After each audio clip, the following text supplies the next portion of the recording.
আর কিছু যে চাই না আমি, চাই গো নাজাত। আল্লাহ তোমার কাছে আমার এই মুনাজাত, আল্লাহ তোমার কাছে আমার এই মুনাজাত। পড়েন আমিন। আমি আমার খুতবার শুরুতে সূরা মুলকের প্রথম আয়াত তেলাওয়াত করেছি। আসুন আজকের এই চমৎকার রজনীতে, এই মুবারক রজনীতে, এই বরকতময় সন্ধ্যায়, রাতে আমরা সূরাতুল মুলকের আলোকে কথা শুনি। আওয়াজ করে পড়েন ইনশাআল্লাহ। সূরাতুল মুলক আল কোরআন আল কারীমের 29তম পারায় অবস্থিত সর্বপ্রথম সূরা, 29 পারার প্রথম সূরা। সূরাটি মাক্কি সূরা। এই সূরায় রুকু রয়েছে 2টি, আয়াত আছে 30টি। অনেক বরকতময় সূরা। বিশ্বনবী বলেন, ইন্না হাযিহি সূরা মানিআতুন মিন আযাবিল কবর। এই সূরাটা যে তেলাওয়াত করবে আল্লাহ তাআলা তাকে কবরের আযাব থেকে বাঁচায় দিবে। সুবহানাল্লাহ। আসতে বলেন। কোন সূরা তেলাওয়াত করলে? সূরা মুলক। সবাই বলেন কোন সূরা? Consider this program, tafsir program, as a class. The person is delivering lecture, sitting in front of you. He is your teacher, and you all sitting guys are the students of Tafsirul Quran. এই প্রোগ্রামগুলো, শীতের প্রোগ্রামগুলোকে ক্লাসের মতো মনে করবেন, তাহলে কিছু শিখে যাওয়া যাবে। আমার আগে হযরতুল আল্লাম কামালউদ্দিন সৈয়দ কামালউদ্দিন জফরি সাহেব ছিলেন আমাদের শিক্ষক, আমরা ছিলাম কোরআনের ছাত্র।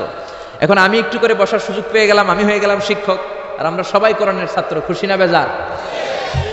তো সূরাতুল মুলক এমন সূরা যেটা আপনাকে কবরের আযাব থেকে বাঁচাবে। বিশ্বনবী বললেন, মানিআতুন মিন আযাবিল কবর। এই সূরা যে তেলাওয়াত করবে তার কোনো কবরের আযাব হবে না। পড়েন সুবহানাল্লাহ। আমাদের কবরে যাওয়া লাগবে কি লাগবে না? কোনো সন্দেহ আছে? একদিন মাটির ভেতরে হবে ঘর রে মন আমার, কেন বাঁধো দালান ঘর রে মন আমার, কেন বাঁধো দালান ঘর। একদিন মাটির ভেতরে হবে ঘর রে মন আমার, কেন বাঁধো দালান ঘর। ঠিক কিনা? দাদা চলে গেল, বাবা চলে গেল, চাচা চলে গেল, ফুফা চলে গেল, আপনি মনে হয় যাবেন না? যাবেন? তার জোরে বলা যায় না আপনি যাবেন না? আপনি যাবেন। আপনার ছেলে মেয়েগুলো যাবে। আপনার বিবির পেটে 2 মাসের ছোট্ট একটা বাচ্চা, এখনো রক্ত মাংস মানুষ হয় নাই, এতটুকু গোশতের টুকরা, ওই বাচ্চাটা মনে হয় যাবে না? যাবে? দুনিয়াতে আসেই তো নাই, যাবে কেমনে? আসবে, যতদিন হায়াত পাওয়ার পাবে তারপরে যাবে। চিল্লায় বলেন ঠিক কিনা? কিন্তু আমাদের লাইফস্টাইল দেখলে মনে হয় আমরা মরবো না, 1000 বছর বাঁচার জন্য আমরা এসেছি। শুধু আমরা বলি সবকিছু আমার, আমার, আমার বাড়ি, আমার গাড়ি, আমার এলাকা, আমার দাপট, এগুলো বলতে আমরা খুব পছন্দ করি। চিল্লায় এখন ঠিক কিনা? কেমন করে আপনার বাড়ি, যেই বাড়িটারে আমার বাড়ি বলে আপনি ঘোষণা দেন, আপনার বাবা যখন এই বাড়িতে থাকতো আপনার বাবাও বলতো বাড়িটা আমার বাড়ি, বলতো না? আপনার দাদা যখন এই বাড়িতে থাকতো দাদাও বলতো এটা আমার বাড়ি। দাদার দাদার দাদা যখন এই বাড়িতে থাকতো উনিও বলতো আমার বাড়ি। আপনি মরে গেলে আপনার ছেলে দাবি করবে আমার বাড়ি, ছেলে মরলে নাতি বলবে আমার বাড়ি, নাতির নাতির নাতিও যখন এই বাড়িতে থাকবে সেও বলবে আমার বাড়ি। বাড়ি একটা, দাবিদার কতজন চিন্তা করেছেন? পরের জায়গা পরের বাড়ি, ঘরে বাঁধিয়া আমি রই, আমি তো সেই ঘরের মালিক নই। পরের জায়গা পরের বাড়ি, ঘরে বাঁধিয়া আমি রই, আমি তো সেই ঘরের মালিক নই। ঠিক কিনা? এজন্য এই দুনিয়াটা হলো ট্রানজিট পিরিয়ড। আজীবন থাকার জন্য আসি নাই, কিছুদিনের জন্য আসলাম। কবরের বাড়িতে আমাদেরকে যেতে হবে, কবরের প্রিপারেশন, প্রস্তুতি আমাদেরকে নিতে হবে। এই জন্য বিশ্বনবী বললেন, ইন্না ফিল কোরআনি লাসূরা, কোরআনের মধ্যে এমন একটা সূরা আছে, মানিআতুন মিন আযাবিল কবর। এই সূরাটাকে তেলাওয়াত করলে ওই কবরের আযাব থেকে ওই বান্দাটারে বাঁচায়া দিবে কে? কি নাম ওই সূরার? আরো জোরে বলেন। সূরা মুলক তেলাওয়াত করতে রাজি আছেন তো? আবার বিশ্বনবী বললেন, শাফাআত লি সাহিবিহা, এই সূরাটা কিয়ামতের দিন তেলাওয়াতকারীর জন্য আল্লাহর কাছে সুপারিশ করবে। আপনি তেলাওয়াত করলে আপনার জন্য আল্লাহর কাছে সুপারিশ করবে। কোরআন যদি কারো পক্ষে আল্লাহর কাছে সুপারিশ করে, ওই সুপারিশ আল্লাহ কোনোদিন ফেলে দিতে পারবে নাকি? পারবে? মাননীয় অর্থমন্ত্রী যদি মাননীয় প্রধানমন্ত্রী শেখ হাসিনার কাছে কোনো বিষয়ে সুপারিশ করে, শেখ হাসিনা এটাকে রিজেক্ট করতে পারবে? ফেলে দিতে পারবে? কারণ অর্থমন্ত্রীর সুপারিশ। চিল্লায় বলেন ঠিক কিনা? তেমনি কোরআন যদি কিয়ামতের দিন আপনার পক্ষে আল্লাহর কাছে সুপারিশ করে, কোরআনের সুপারিশও কবুল করে নিবে কে? আবার বিশ্বনবী বললেন খাসামাত আন সাহিবিহা, এই সূরাটা কিয়ামতের দিন তেলাওয়াতকারীর পক্ষ নিয়ে আল্লাহর সাথে ডিবেট করবে, ঝগড়া করবে, তর্ক করবে। আল্লাহর সাথে ডিবেট, আল্লাহর সাথে ঝগড়া, সাহস বেশি না কম? জোরে বলেন। আল্লাহর সাথে ঝগড়া করবে, তর্ক করবে, কতক্ষণ? হাত্তা আদখালাহুল্লাহুল জান্নাহ, যতক্ষণ আল্লাহ তাআলা এই সূরার তেলাওয়াতকারীকে জান্নাতে ঢুকিয়ে না দেয় ততক্ষণ এই সূরা আল্লাহর সাথে তর্ক করতেই থাকবে। চিল্লায় সবাই পড়েন আল্লাহু আকবার। এজন্য বিশ্বনবী বলতেন মান কারা বিহা ফি লাইলাতিন ফাকাদ আকসারা ওয়া আতাবা, রাত্রিবেলা এই সূরাটা যে তেলাওয়াত করবে তার আমলনামাটা সওয়াব দিয়ে পরিপূর্ণ করে দিবে কে? এখন দিন নাকি রাত? জোরে বলেন। এখন সূরাতুল মুলকের তাফসীর শুনলে প্রত্যেকের আমলনামাটারে সওয়াব দিয়ে পূর্ণ করে দিবে কে? এজন্য বিশ্বনবী বলতেন আমি চাই আমার প্রতিটা উম্মতের হৃদয়ে এই সূরাটা গাঁথা থাক। আমি চাই আমার প্রতিটা উম্মতের সিনার ভিতরে সূরাতুল মুলকটা মুখস্থ থাক। আমি চাই আমার প্রতিটা উম্মতের কলিজার ভিতরে এই সূরাটা হিফজ করা থাক। পড়েন সুবহানাল্লাহ। এজন্য বিশ্বনবীর উম্মত হিসেবে এই সূরাতুল মুলক আমাদের মুখস্থ থাকার দরকার আছে না নাই? জোরে বলেন। সূরা মুলক মুখস্থ করতে রাজি আছেন? যে কয়েকজন ইনশাআল্লাহ বলছেন শুধু তারা করবেন, বাকিরা করবেন না। সূরাতুল মুলক মুখস্থ করতে রাজি আছেন সবাই? এই সূরার মাত্র 30টা আয়াত। কয়টা? এক মাসে কয়দিন? আপনাদের এই আড়াইবাড়ি এলাকায় কয়দিন? এদিকে 30 দিন। তাহলে প্রতিদিন যদি একটা করে আয়াত মুখস্থ করেন, পুরো সূরাটা মুখস্থ করতে লাগবে কয়দিন? জোরে বলেন না। তাহলে আগামী এক মাসে আমরা এই সূরাতুল মুলক মুখস্থ করে ফেলবো। রাজি আছেন? রাজি আছেন সবাই? আল্লাহ তুমি কবুল করো। এখন পড়া শোনাবেন কার কাছে? এটা আপনাদের হোমওয়ার্ক, বাড়ির কাজ, হোম টাস্ক, আল ওয়াজিব আল মানজিলি। এক মাস পরে তো আমি থাকবো না, আমি তো ওয়াজ করে চম্পট।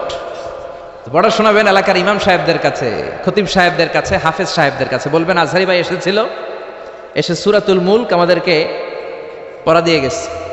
মুখস্থ করতে রাজি আছেন সবাই? সবাই রাজি?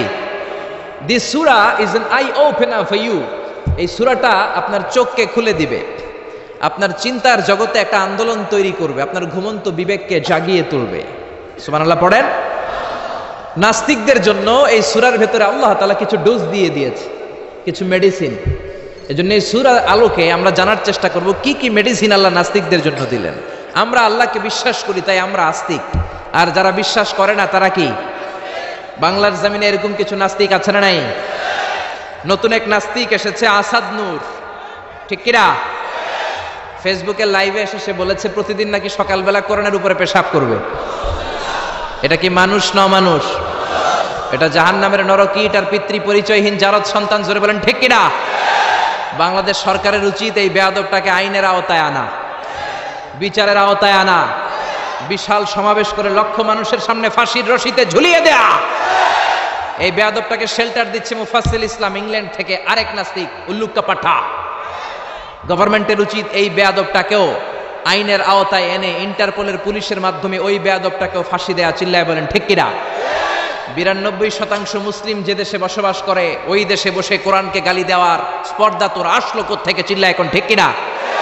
এজন্য আমাদেরকে এক থাকতে হবে, ন্যাক থাকতে হবে। কোরআনের বিরুদ্ধে কথা বললে তাদেরকে কোনো ধরনের চান্স দেওয়া যাবে না। চিল্লায় এখন ঠিক কিনা? যারা কোরআনের গালি দেয় তারা এই জমিনটা চিনে নাই। এই জমিন পীর আউলিয়াদের জমিন, এই জমিন দাড়িওয়ালাদের জমিন, টুপিওয়ালাদের জমিন, এই জমিন আলিয়া মাদ্রাসার জমিন, কওমি মাদ্রাসার জমিন, এই জমিন টঙ্গীর তুরাকপাড়ের বিশ্ব ইস্তেমার জমিন। জোরে কোন ঠিক কিনা? এদেশে আর কিছু থাকবা না থাক, আমার কোরআন থাকবেই। আর কিছু থাকবা না না থাক, হাক্কানি দরবারগুলো থাকবেই। যে দেশে আল্লাহু আকবার ধ্বনির সাথে সকালে সূর্য ওঠে, আল্লাহু আকবার ধ্বনির সাথে সাথে সকালে সূর্য ডুবে, ও দেশে আর কিছু না থাক, আমার কোরআন থাকবেই। চিল্লায় এখন ঠিক কিনা? ওই কোরআনের জন্য আমরা জীবন বাজি রাখতে রাজি আছি। চিল্লায় এখন ঠিক কিনা? কারা কারা রাজি? দুহা তুচু করে আল্লাহর দেখা।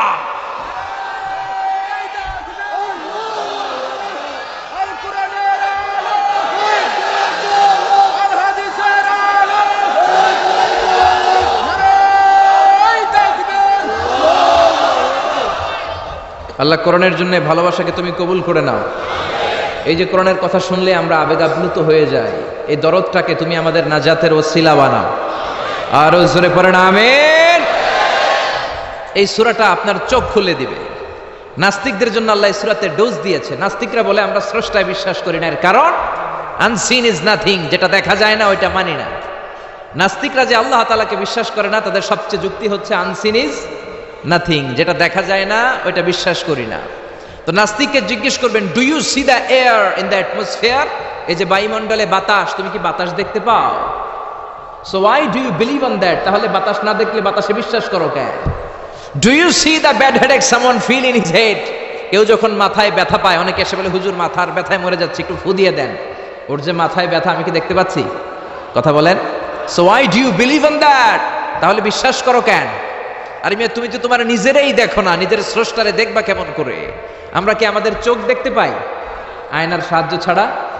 জোরে বলেন। আমি কি আমার চোখ দেখতে পাচ্ছি? আপনারা আপনাদের চোখ দেখতে পাচ্ছেন?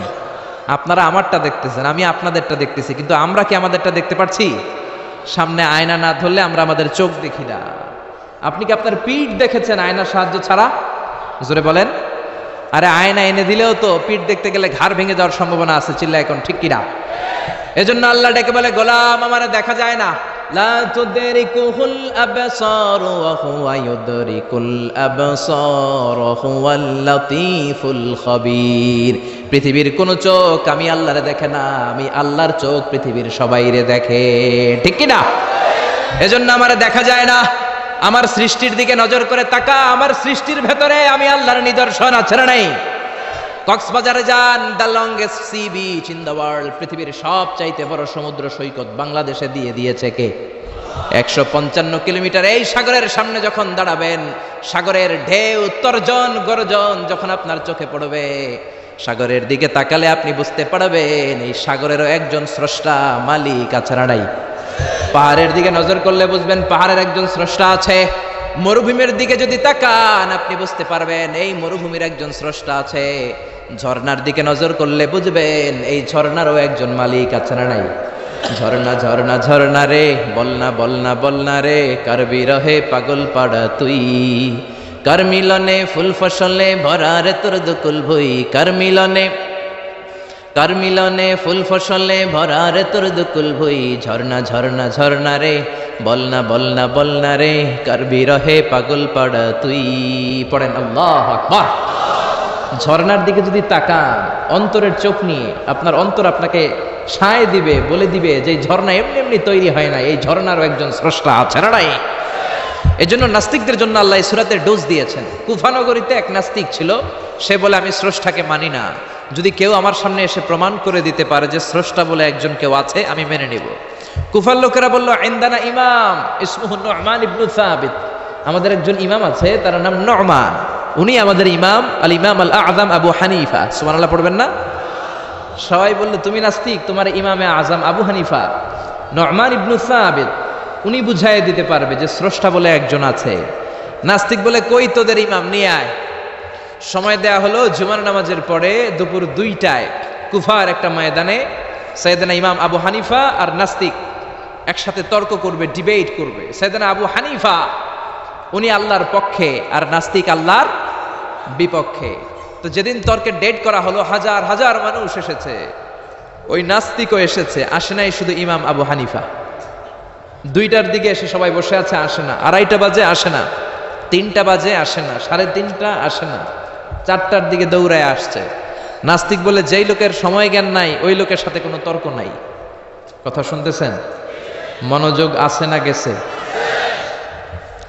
যার সময়ের জ্ঞান নাই তার সাথে তর্ক নাই। ইমাম আবু হানিফা বললেন, ইনদি উযর, আমার ওজর আছে, আই হ্যাভ এক্সকিউজ। কি এক্সকিউজ আছে?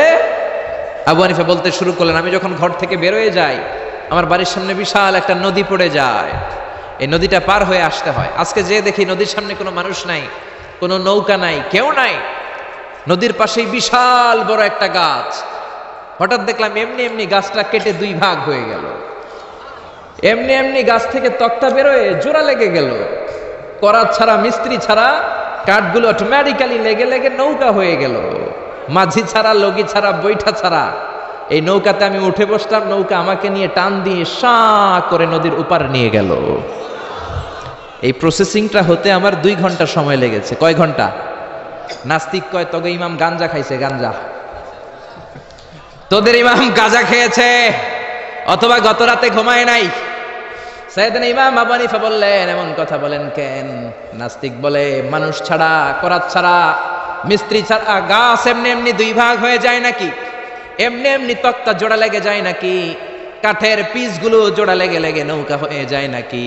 মাঝি ছাড়া, লগি ছাড়া, বৈঠা ছাড়া নদীর এপার থেকে নৌকা কাউকে নিয়ে ওপারে চলে যায় নাকি? ইমাম আবু হানিফা বললেন, now you are on the right track. এই তো আপনি লাইনে চলে আসছেন, এখন আপনার বোঝানো সহজ হবে আমার।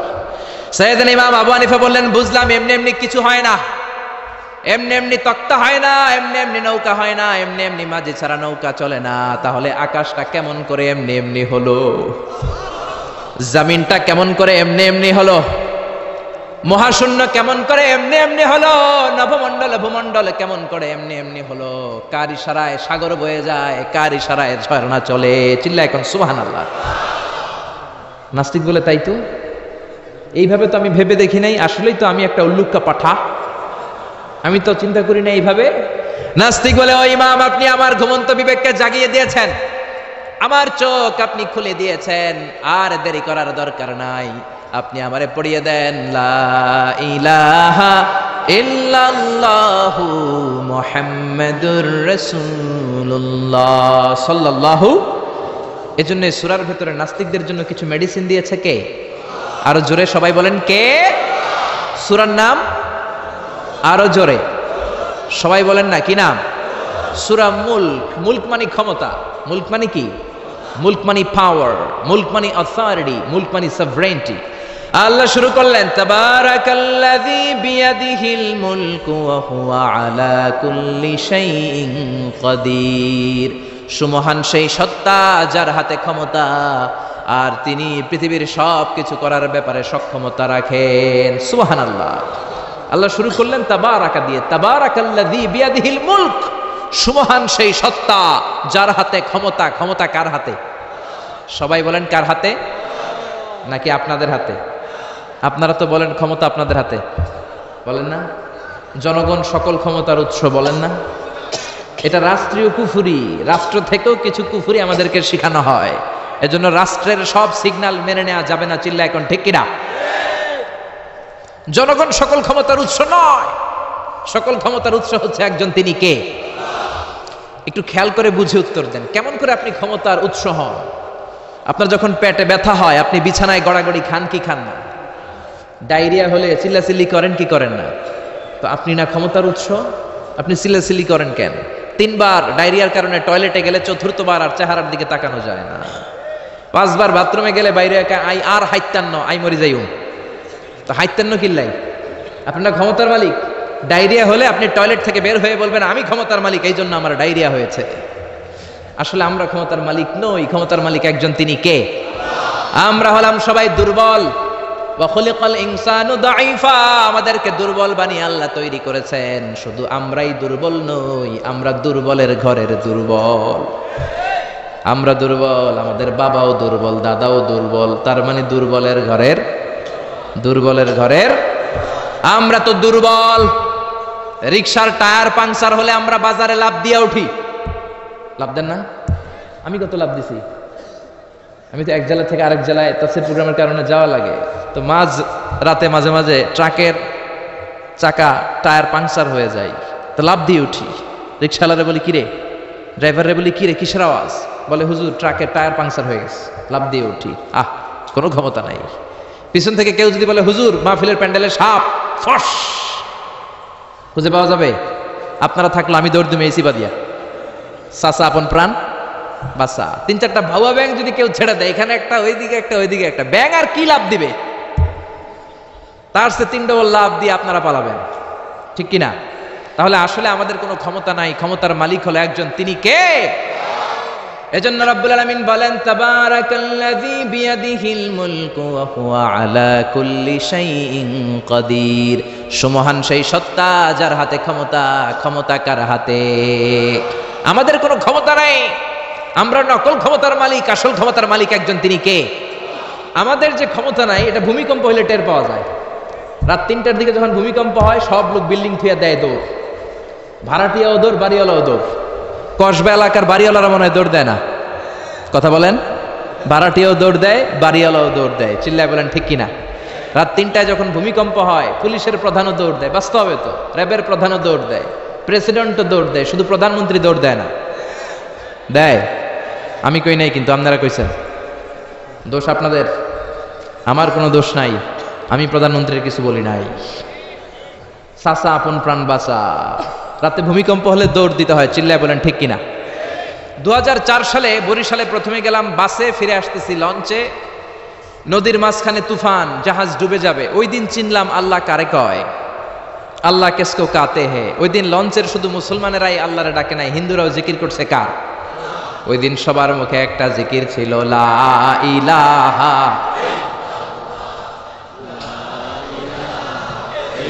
লা ইলাহা ইল্লাল্লাহু মুহাম্মাদুর রাসূলুল্লাহ। লঞ্চের সবাই সেদিন চিৎকার দিয়ে বলছে বাঁচাও। আমি বললাম কে বাঁচাবে? কই হুজুর আপনি বাঁচাবেন।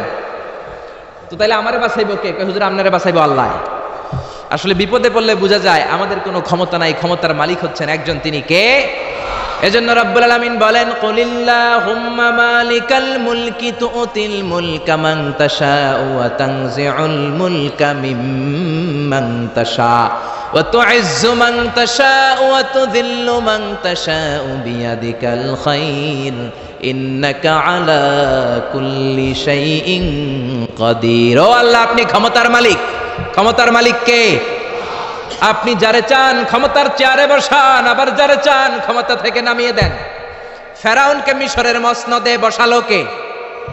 আবার সাগরের পানিতে সুবানি খাওয়াইলো কে? নমরুদকে ইরাকের চেয়ারে বসালো কে? আবার মশার কামড় দিয়ে শেষ করে দিল কে? ডোনাল্ড ট্রাম্পকে আমেরিকার ক্ষমতার চেয়ারের মধ্যে বসালো কে? ডোনাল্ড ট্রাম্প যদি বান্দ্রামি করে ওইটারও লাথি মাইরা নামায়া দিতে পারে কে? এজন্য আল্লাহ বললেন, তাবারাকাল্লাযী বিয়াদিহিল মুলকু ওয়া হুয়া আলা কুল্লি শাইইন কাদির। সুমহান সেই সত্তা যার হাতে ক্ষমতা, সব ক্ষমতা কার হাতে? জোরে বলেন না, কার হাতে? এই পৃথিবীতে অনেক দেশের প্রধানমন্ত্রী কিংবা প্রেসিডেন্ট ক্ষমতার চেয়ারে 5 বছরের মেয়াদে বসে, জানেন? জানেন না? না, কোন দেশে 5 বছরের মেয়াদে, কোন দেশে 10 বছরের মেয়াদে। তো আমার আল্লাহ ক্ষমতার চেয়ারে বসছে কয় বছরের মেয়াদে? কথা বলেন। 20 বছর, 50 বছর, 100, 200, এর চেয়ে বেশি? উনার ক্ষমতার নির্দিষ্ট মেয়াদ নাই, উনার আজীবন মেয়াদ। সুবহানাল্লাহ কইবেন না? ওয়াল আউয়াল ওয়াল আখির ওয়াল যাহির ওয়াল বাতিন ওয়া হুয়া বিকুল্লি শাইইন আলিম। আল্লাহ বললেন, আমি প্রথম, আমি শেষ, আমি প্রকাশ্য, আমি গোপন। অনাদিকাল থেকে আমি আল্লাহ ক্ষমতার চেয়ারে বসা, অনন্তকাল পর্যন্ত থাকবো। ঠিক কিনা? 5 বছর 10 বছরের মেয়াদে আল্লাহ ক্ষমতার চেয়ারে বসে নাই। আল্লাহর ক্ষমতার মেয়াদ হচ্ছে আজীবন মেয়াদ। চিল্লায় বলেন ঠিক কিনা? বুঝে শুনে উত্তর দিবেন। পৃথিবীর অনেক দেশে ক্ষমতায় যেতে হলে ডেমোক্রেটিক সিস্টেমে ক্ষমতায় যেতে হয়, মানে ভোটে জিতে। তো আল্লাহ তো ভোটে জিতে ক্ষমতায় আসছে, তাই না? ভোট ছাড়া, হ্যাঁ, এমনি এমনি চলে আসছে। আবার পৃথিবীর অনেক দেশে ডিকটেটরশিপ সিস্টেমে, মানে স্বৈরাচারী পদ্ধতিতে, জোর যার মুল্লুক তার, ওই সিস্টেমে ক্ষমতায় বসে। আল্লাহ তো এই সিস্টেমে আসছে না। আচ্ছা, আবার অনেক দেশে আছে মোনার্কি সিস্টেম, রাজতন্ত্র, বাবা রাজা, তার ছেলেও রাজা। তো আল্লাহর বাবা ছিল রাজা, এই জন্য আল্লাহও রাজা। বিষয়টা কেমন? আল্লাহ বললেন, খবরদার, আমার ক্ষমতার সাথে তোদের ক্ষমতা মিলাবি না। কুল হুয়াল্লাহু আহাদ আল্লাহুস সামাদ লাম ইয়ালিদ ওয়া লাম ইউলাদ ওয়া লাম ইয়াকুল লাহু কুফুয়ান আহাদ। লাম ইয়ালিদ ওয়া লাম ইউলাদ, আমি কাউরে জন্ম দেই নাই, আবার আমি কারো কাছ থেকে জন্ম নেই নাই, উত্তরাধিকার সূত্রে কারো কাছ থেকে ক্ষমতা পাই নাই। বিশ্বের শুরুতে, মহাবিশ্বের শুরু থেকে যে ক্ষমতার চেয়ারে আমি আল্লাহ বসে আছি, আমি আল্লাহ এই ক্ষমতার চেয়ারে শেষ পর্যন্ত থাকবো। চিল্লায় বলেন ঠিক কিনা? আমাদের ক্ষমতার সাথে ওনার ক্ষমতার কোনো মিল নাই। আবার পৃথিবীর অনেক দেশে দেখবেন ক্ষমতায় যেতে হলে কোয়ালিশন করা লাগে। বাংলাদেশে এটা বলে জোট করা লাগে। কি করা লাগে? জোটের রাজনীতি বাংলাদেশে আছে না নাই? কথা বলেন, কথা কয় না, মনে হয় কিছু বুঝেই না। জোটের রাজনীতি আছে না নাই? জোট যার বেশি ক্ষমতা তার বেশি, ঠিক কিনা? প্রথমে শুরু হইল 4 দলীয় জোট, তারপর 14 দলীয়, তারপর 18 দলীয়, এরপর 20 দলীয়, এরপর মহাজোট, এবার হবে মহাজোট। তো আল্লাহ তো জোট করে ক্ষমতায় আসছে। আল্লাহর জোট করা লাগছে, কোয়ালিশন করা লাগছে। আল্লাহ বললেন খবরদার, ওয়ালাম ইয়াকুল্লাহু শারীকুম ফিল মুলকি ওয়া কাব্বিরহু তাকবীরা। আমার ক্ষমতায় কোনো অংশীদার দল নাই, আমার ক্ষমতার মধ্যে কোনো শরিক দল নাই, আমার কোনো জোট নাই, আমার কোনো কোয়ালিশন নাই, আমি একাই ক্ষমতার মালিক, আমার ক্ষমতায় ভাগ বসানোর মতো কেউ নাই। জোরে কোন ঠিক কিনা? আবার দেখবেন পৃথিবীর অনেক দেশে আন্দোলনের মাধ্যমে ক্ষমতার চেয়ার থেকে নামানো যায়। যিনি প্রেসিডেন্ট, একটা আন্দোলন করলে ক্ষমতা থেকে নামানো যায়, এরকম আছে না নাই? গণ অভ্যুত্থান করতে পারলে, আন্দোলন করতে পারলে ক্ষমতা থেকে নেমে যায়। আমি যখন মিশরে পড়াশোনা করি, মিশরের প্রেসিডেন্ট ছিল হোসনি মুবারক। মিশরে একটা আন্দোলন হলো, ওই আন্দোলনের ঠেলায় হোসনি মুবারক ক্ষমতা ছেড়ে দিতে বাধ্য হলো। তো আমরাও যদি পৃথিবীর সবাই মিলে আল্লাহর বিরুদ্ধে আন্দোলন করি, আল্লাহ ক্ষমতা ছেড়ে দিতে বাধ্য। বুঝে শুনে উত্তর দিয়েন।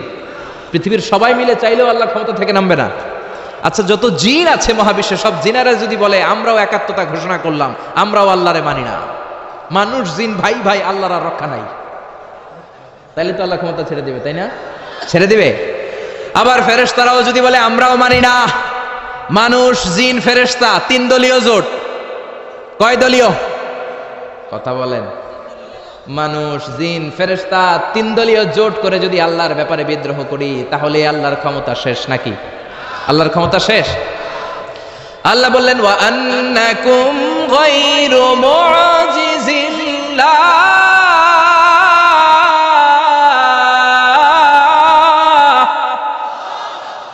খবরদার, গোটা বিশ্বের সবাই মিলে যদি আমি আল্লাহরে পরাস্ত করতে চাও, গোটা বিশ্বের সবাই মিলে যদি আমি আল্লাহর ব্যাপারে বিদ্রোহ করো, আমি আল্লাহর বিরুদ্ধে যদি আন্দোলন সবাই মিলে তোমরা করো, আমার ক্ষমতার এক আনাও তোরা কমাতে পারবি না।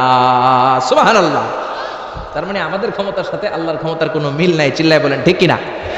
আবার বুঝে শুনে উত্তর দেন। অনেক দেশে দেখবেন রাজার বয়স এত হয়েছে, বয়সের ভারে নুজ্জ হয়ে 70-80-তে পৌঁছে গেছে, কয় আই আর হাইতান ন, আমি অবসরে যাব, সেলফ রিটায়ারমেন্ট, স্বেচ্ছায় অবসরে যাব।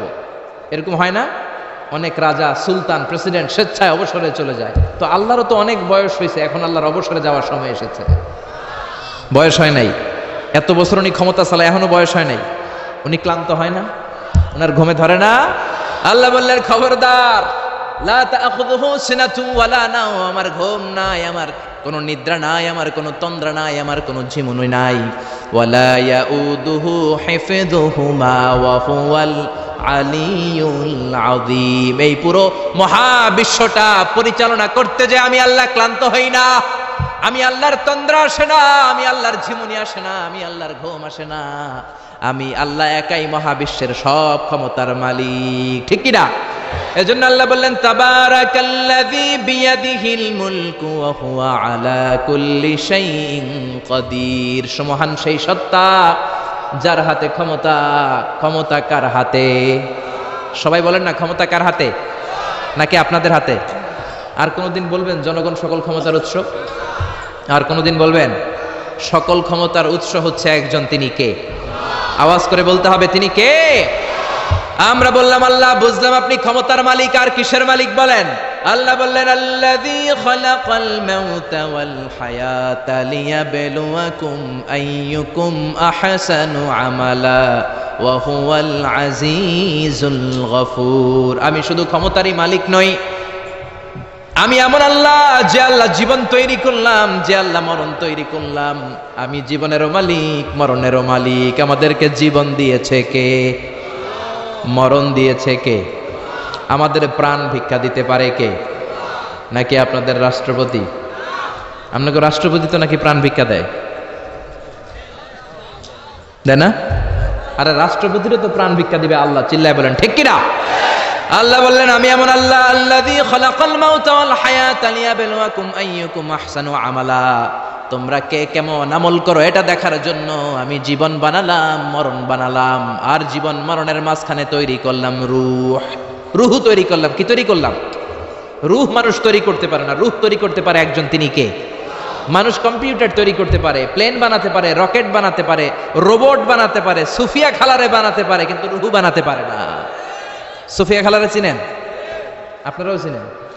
আহা, মেয়েদের মতো লিপস্টিক দেয়া হয়েছে ওর ঠোঁটে, মেয়ের আকৃতি দেয়া হয়েছে, অবয়ব দেয়া হয়েছে। সুফিয়া রোবটটাকে দেখে আমার প্রতিবন্ধী মনে হলো। এমনে তাকায়, এমনে করে, এমনে করে, এমনে করে, আর ভেতরের ভেতরে সফটওয়্যারে সব সেট করে দেয়া, যেটা রিমোট কন্ট্রোলে চাপে ওই অনুযায়ী বলে। চিল্লায় বলেন ঠিক কিনা? যারা এই সুফিয়াকে বানিয়েছে, কিয়ামতের দিন আল্লাহ বলবে এই সুফিয়ার ভেতরে রুহু দে। এই সুফিয়ার ভেতরে রুহু দে। যারা এই সুফিয়া নিয়ে পৃষ্ঠপোষকতা করেছে, বিদেশ থেকে দেশে এনেছে, সবাইকেই আল্লাহর সেদিন বিচারের ট্রাইব্যুনালের, সুপ্রিম কোর্টের কারাগারে কাঠগড়ায় আসামি হয়ে দাঁড়াতে হবে। চিল্লায় বলেন ঠিক কিনা? এজন্য আল্লাহ ডেকে বললেন, গোলাম আমি জীবন বানালাম, মরণ বানালাম, জীবন মরণের মাঝখানে বানালাম রুহু। এই রুহু থাকলে তুমি জিন্দা, রুহুটা না থাকলে তুমি হয়ে যাও মুর্দা। এই যে মিজানুর রহমান আজারি কথা বলতেছে, হাসে, হাত নাড়ে, কথা বলে, কারণ রুহু আছে। এই রুহুটা বের হয়ে গেলে লাশ হয়ে পড়ে যেতে হবে। চিল্লায় বলেন ঠিক কিনা? মক্কার কাফিররা বলল, আব্দুল্লাহর বেটা মুহাম্মদ, রুহু কাকে বলে আমাদের বলো। রুহু দেখতে কেমন? কেমন করে দেহের মধ্যে রুহু ঢুকে, কেমন করে রুহুটা দেহ থেকে উড়াল দেয়। এই রুহুর ব্যাপারে তথ্য দিতে পারলে কালিমা পড়ে সবাই মুসলমান হয়ে যাব। আপনারা রুহু দেখছেন কেউ? আপনার দাদা যে মারা গেল, বাবা যে মারা গেল, রুহুটা যে উড়াল দিল, দেখছেন? কালার কেমন? সাইজ কতটুকু? ওজন কতটুকু? দেখতে কেমন? আমরা কেউ রুহু দেখেছি? চিল্লায় বলেন দেখেছি। বিশ্বনবীরে বলা হলো, আব্দুল্লাহর বেটা মুহাম্মদ, রুহু কারে বলে? যদি বলতে পারো কালিমা পড়বো। বিশ্বনবী বলতে পারে না, কারণ বিশ্বনবী মন গড়া কোনো কথা বলেন না। আকাশ থেকে গ্রিন সিগন্যাল আসলে তবেই বলেন, ঠিক কিনা? বিশ্বনবী আল্লাহ তাআলার পক্ষ থেকে গ্রিন সিগন্যাল পাওয়ার জন্য উপরে তাকিয়ে রইলেন। আয়াত নাজিল হয়ে গেল, ইয়াসআলুনাকা আনির রূহি কুলির রূহু মিন আমরি রাব্বি ওয়া মা উতীতুম মিনাল ইলমি ইল্লা কালিলা। ও নবী, লোকেরা আপনারা জিজ্ঞেস করে রূহ কাকে বলে? মা হুয়ার রূহ, হোয়াট ইজ দ্য স্পিরিট? আপনি বলে দেন রূহ হলো আল্লাহর পক্ষ থেকে স্পেশাল অর্ডার। আল্লাহর অর্ডারে এই রূহটা দেহের মধ্যে ঢোকে, আবার আল্লাহর অর্ডারে রূহ বের হয়ে যায়। আল্লাহু আকবার।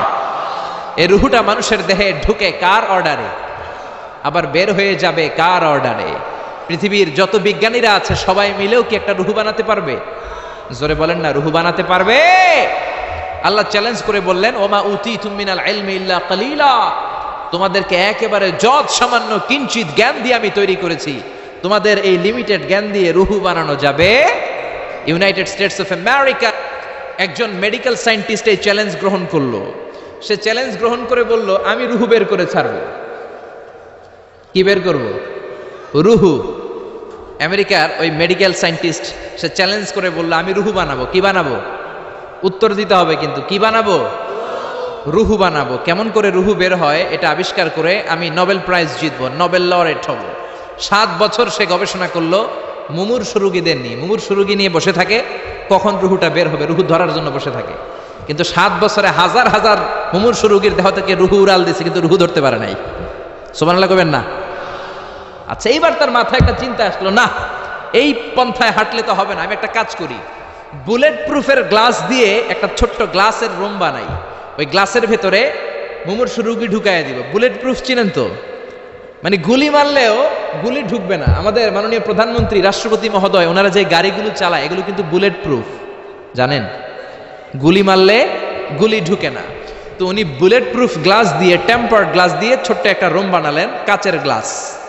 উনি মনে মনে ভাবলেন, মুমূর্ষু রোগী যদি এই কাচের গ্লাসের ভেতরে ঢুকাই, যেহেতু বুলেট প্রুফ, কিছু ঢুকেও না, বাইরে হয় না, রুহু বাইরেবো কেমনে দেখি। তো কাচের গ্লাস বানিয়ে তার টিমের সবাইকে বলল, আইসিইউ থেকে একটা মুমূর্ষু রোগীকে ধরে আনো, আজকে আমি রুহু ধরে ছাড়ব। তো মুমূর্ষু রোগীকে আনা হয়েছে ইন্টেনসিভ কেয়ার ইউনিট থেকে, তাকে কৃত্রিম অক্সিজেন দিয়ে লাইফ সাপোর্টে রাখা হয়েছে। মেডিকেল টিমের প্রধান বলে, এই লোকটারে এই বুলেট প্রুফ গ্লাসের যে ছোট্ট রুম, এটার ভিতরে ঢুকানোর আগে চেক হিজ বিপি, তার বিপি মাপ, ব্লাড প্রেশার মাপ। তো মেপে দেখে ঠিক আছে। ওজন মাপ, বলে ওজন মাপা হলো, ওজন হচ্ছে 80 কেজি, 80 কিলোগ্রাম। কত কেজি? 80। সবাই বলেন কত কেজি? 80 কেজি। এবার মেডিকেল টিমের প্রধান বলে, মুমূর্ষু রোগীটার ভিতরে ঢুকিয়ে দে। ঢুকানো হলো। এবার সে বলল, লাইফ সাপোর্ট খুলে ফেল। সবাই বলে, স্যার লাইফ সাপোর্ট খুলে ফেললে তো মরে যাবে। মেডিকেল টিমের প্রধানকে মারার জন্যই তো আনছি, এটার না মারলে আমি রুহু পামু কেমনে? এটা রুহুটা তো বের করতে হবে দেহ থেকে। তো যেই কথা সেই কাজ, ঢুকানো হলো, লাইফ সাপোর্ট খুলে ফেলা হলো। লোকটা গ্লাস ফিটিং করা রুমের ভেতরে ছটফট ছটফট করতে করতে দুনিয়া থেকে বিদায় নাই। এবার মেডিকেল টিমের প্রধান রুহু খুঁজতেছে। দুনিয়া থেকে বিদায়, তার মানে তো রুহু বের হয়ে গেছে, কিন্তু রুহু আর খুঁজে পায় না।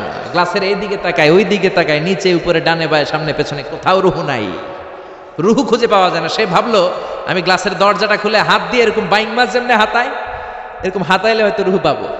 তো কাচের গ্লাস খুলে হাত দিয়ে এরকম হাতানো শুরু করলো, হাতাতে হাতাতে পুরো গ্লাস ফিটিং করা রুমের ভিতরে সব খুঁজে ফেললে, কিন্তু রুহু খুঁজে পাওয়া যায় নাই। লোকটাকে বের করা হলো, উনি বললেন চেক হিজ বিপি, বিপি মাপতো। সবাই বলে স্যার এটা তো ময়রা ভূত হয়ে গেছে, এখন তো বিপি নাই। বিপি বুঝেন তো, ব্লাড প্রেশার, এই যে ধাক্কাটা, অলিন্দ নিলয়, সিস্টলিক ডায়াস্টলিক, জন্মের পর থেকেই আমাদের এই যে দম নেয়া আর দম ছেড়ে দেওয়ার খেলাটা আছে না নাই? কথা বলেন। এই যে ফুসফুস দম নেয়, দম ছেড়ে দেয়। শীতের রাতে আপনি কম্বল গায়ে দিয়ে ঘুমায় যান, আপনার দমও কি ঘুমায় যায়? আপনার দম ঘুমাইলে তো আপনি ঠুস। আয় রে মানুষ রঙিন ফানুস, দম ফুরাইলে তবু তো ভাই কারোরই নাই একটুখানি। আয় রে মানুষ রঙিন ফানুস, রঙিন ফানুস, আয় রে মানুষ। পড়েন আল্লাহু আকবার। এবার মেডিকেল টিমের প্রধান বলে চেক হিজ বিপি, বিপি মাপ। সবাই বলে বিপি নাই, কিন্তু ওজন আছে না নাই? মরার পরেও তো একটা লাশের ওজন থাকে কি থাকে না? এবার মেডিকেল টিমের প্রধান বলে চেক হিজ ওয়েট, ওজন মাপ। এবার ওজন স্কেলে শোয়ানোর পরে দেখা গেল লোকটা মরার আগে ছিল 80, এখন হয়ে গেছে 78 কেজি। কয় কেজি? মরার আগে লোকটা ছিল কয় কেজি? মরার পরে ওজন দেওয়ার পরে ওজন হয়ে গেছে কয় কেজি? কমছে কয় কেজি? মেডিকেল টিমের প্রধান কয় আমি পাইছি। সবাই কয় কি পাইছেন? মেডিকেল টিমের প্রধান কয় ওইডা। সবাই কয় কোনডা? কয় রুহু। কেমনে পাইলেন? কয় মরার আগে ছিল 80 কেজি, মরার পরে 78 কেজি, কমছে 2 কেজি। তার মানে যেটা উড়াল দিছে ওইটাই 2 কেজি পাইছে, ঘোড়ার ডিম। কিন্তু বিজ্ঞানীদের নিয়ম হচ্ছে আপনি একটা রেজাল্ট দিয়েই ফাইনাল জাজমেন্ট দিতে পারবেন না, আপনার আরো কিছু নমুনা সংগ্রহ করতে হবে। সে বলল আরেকটা রোগীকে আইসিইউ থেকে নিয়ে আয়, ওজন মাপ, বিপি মাপ। বিপি ওকে, ওজন কত? 70 কেজি। দ্বিতীয় যে লোকটাকে আনা হলো তার ওজন 70 কেজি। চিল্লায় বলেন কয় কেজি? 70। এবার গ্লাসের ভিতরে ঢুকানোর পরে অক্সিজেনের মাস্কটা খুলে ফেলা হলো। এই লোকটা অক্সিজেনের অভাবে ছটফট ছটফট করতে মরে গেল। মরার পরে আবার রুহু খুঁজে, কিন্তু গ্লাসের ভিতরে রুহু নাই। এই লোকটাকেও বের করে মেডিকেল টিমের প্রধান বলে চেক হিজ বিপি, বিপি মাপ। সবাই বলে বিপি নাই, কিন্তু ওজন আছে না নাই? এই লোকটার ওজন মরার আগে কত কেজি? 70। এবার ওজন দিয়া দেখে এই মৃত লোকটার ওজন হয়ে গেছে 71 কেজি। কয় কেজি? আগেরটা তো কম ছিল, মিলানো গেছে। এবার যাবি কই? হ্যাঁ, আগেরটা 2 কেজি কমেছে। মনে মনে চিন্তা ছিল, রুহু যেটা ছিল উড়াল দিয়েছে, রুহু নাই, 2 কেজি কমেছে। এবার ছিল 70 কেজি, মরার পরে আরো বেড়ে গেছে 1 কেজি। এবার যাবে কই? আল্লাহ বলে কিয়ামত পর্যন্ত বিপি মাপতে পারবা, কিয়ামত পর্যন্ত বুলেট প্রুফের গ্লাসের ভিতরে লাশ ঢুকাতে পারবা, বের করতে পারবা, কিন্তু রুহু খুঁজে বের করতে পারবা না। ঠিক কি না? يسألونك عن الروح قل الروح من أمر ربي وما أوتيتم من العلم إلا قليلا। নবী লোকেরা আপনার রুহের ব্যাপারে জিজ্ঞেস করে, আপনি সোজা সাপটা লোকদেরকে বলে দেন রুহু হলো আমার আল্লাহর আদেশ মাত্র। আল্লাহর আদেশে দেহে ঢুকে, আল্লাহর আদেশে বের হয়। পৃথিবীর কোনো মানুষ রুহু খুঁজে বের করতে পারবে না। সে বের করতে পারে নাই, কারণ মানুষ মরে গেলে এক একজনের দেহের অবস্থা এক এক রকম। কারো হাতটা টাইট হয়ে যায়, খিচুনি দিয়ে দেহের সবকিছু জমাট বেঁধে যায়, ওজন কিছু বেড়ে যায়। আবার কারো দেহটা ফেসফেসে হয়ে যায়, দেহের পেটের ভেতরে যত গ্যাস ছিল এগুলো বের হয়ে দেহটা পাতলা হয়ে যায়। পাতলা হোক আর ভারী হোক, ওইটা মেজারমেন্ট করে রুহু খুঁজে বের করা যায় না। চিল্লায় বলেন ঠিক কিনা? আমরা বললাম আল্লাহ, বুঝলাম আপনি ক্ষমতার মালিক, আপনি রুহুর মালিক। আর কিসের মালিক বলেন? আল্লাহ বললেন আল্লাযী খালাকা সাবআ সামাওয়াতিন তিবাকা মা তারা ফি খালকির রহমানি মিন তাফাউত। ও গোলাম, আকাশের দিকে তাকা, মাথার উপরে তাকা। 7টা স্তরে আকাশটারে 7টা স্তরে বিন্যস্ত করে সাজিয়ে দিয়েছে কে? আবার আল্লাহ বললেন ওয়ালাকাদ যায়্যানাস সামাআদ দুনিয়া বিমাসাবিহা ওয়া জাআলনাহা রুজুমান লিশ-শায়াতিন। আমি এই পৃথিবীর কাছের আকাশটাকে, প্রথম আকাশটাকে চমৎকার চমৎকার তারা দিয়ে সুশোভিত করে দিয়েছি। সুবহানাল্লাহ। এই যে খালি চোখে উপরের দিকে যে আপনারা তাকান, তাকালে যেটা দেখা যায় এটা কি আকাশ? কথা বলেন না, এটা আকাশ না, এটা মহাশূন্য। এটা কি? জোরে বলেন, এটা কি? স্পেস, ফাদা। এটা মহাশূন্য। আপনি উপরের দিকে তাকালে যেটা দেখেন এটা প্রথম আকাশের মহাশূন্য। কথা খেয়াল করে বুঝতে হবে।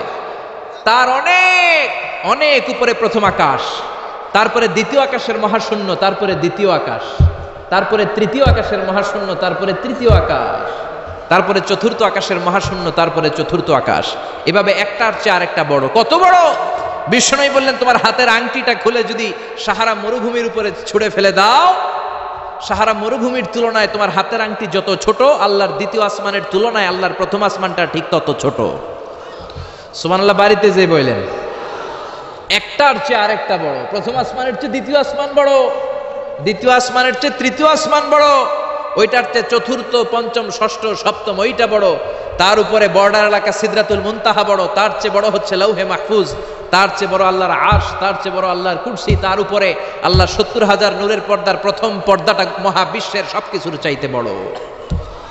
আল্লাহর এই সৃষ্টির তুলনায় কত ক্ষুদ্র আমি, কত তুচ্ছ আমি, কত নগণ্য আমি।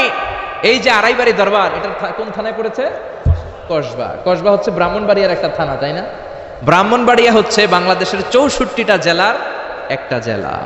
এরকম ৬৪টা জেলা মিলে সুজলা সুফলা শস্য শ্যামলা ডিজিটাল বাংলাদেশ, ঠিক কিনা? আর এই ডিজিটাল বাংলাদেশ এই পৃথিবীর সবচেয়ে বড় দেশ নাকি? হ্যাঁ, তাহলে ছোট্ট সাইজের একটা দেশ। এই যে পাশের ভারত, এই ভারতও বাংলাদেশের চেয়ে ২০-২৫ গুণ বড়। কানাডা প্রায় ১০০ গুণ বড়, রাশিয়া প্রায় ১৫০ গুণ বড়। এরকম ২০০টা দেশ নিয়ে পৃথিবীর ৩০ ভাগ স্থল, বাকি ৭০ ভাগ শুধু হানি আর হানি। বুঝতে পারছেন? ৩০ ভাগ হচ্ছে স্থল, বাকি ৭০ ভাগ জল। এই পুরোটা মিলে আমাদের পৃথিবী। এই পৃথিবী হচ্ছে সৌরজগতের খুব ছোট্ট সাইজের একটা গ্রহ।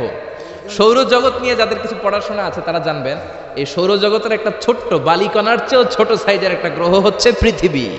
এই সৌরজগতের যে গ্রহগুলো আছে, এমনও গ্রহ আছে যেগুলো পৃথিবীর চাইতে সাইজে অনেক বড়। বৃহস্পতি নামে একটা গ্রহ আছে, বিশাল বড় সাইজের গ্রহ। যেই সূর্যের আলো পেয়ে আমরা বেঁচে আছি, এই সূর্যটা পৃথিবী থেকে ১৩ লক্ষ গুণ বড়। সুবহানাল্লাহ। বাড়িতে যে দেখছেন, বাড়িতে যে বলতে বললে এদিকে বলে ফেলায়, আসতে বলতে বললে চিল্লায় বলে। ডিজিটাল সিস্টেম, সরকার ডিজিটাল, দেশ ডিজিটাল, বক্তা ডিজিটাল, শ্রোতাও ডিজিটাল। আশা করি মাইকটাও ডিজিটাল না? আলহামদুলিল্লাহ, ডিজিটাল হতে হবে। তো এই সূর্যটা পৃথিবী থেকে ১৩ লক্ষ গুণ বড়। কত lakh? Can you imagine, can you guess? এটা কি আপনি কল্পনা করতে পারেন? ১৩ লক্ষ পৃথিবী সূর্যের মধ্যে রাখার জায়গা করে দিয়েছে কে? সূর্য কি পৃথিবী থেকে মাত্র ১৩ গুণ বড়? ১৩০০ গুণ, ১৩,০০০ গুণ, ১৩ লক্ষ গুণ। তার মানে কি সূর্যই মহাবিশ্বের সবচেয়ে বড় গ্রহ, বড় তারা? না।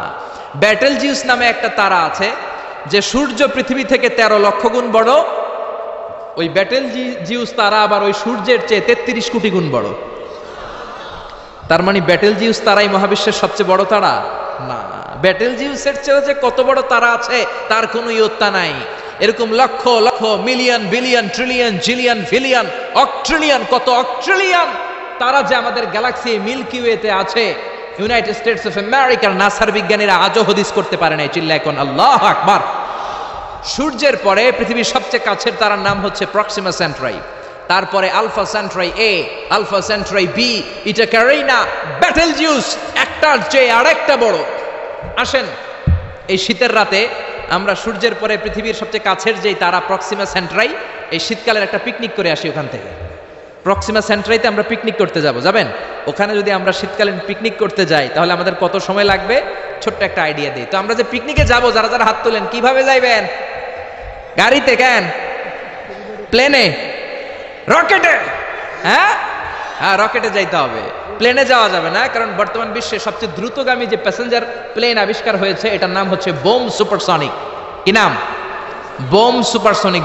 বোম আফ্রিদি না, আবার বোম সুপারসনিক। এটা ঘন্টায় চলে ১৩০০ কিলোমিটার বেগে।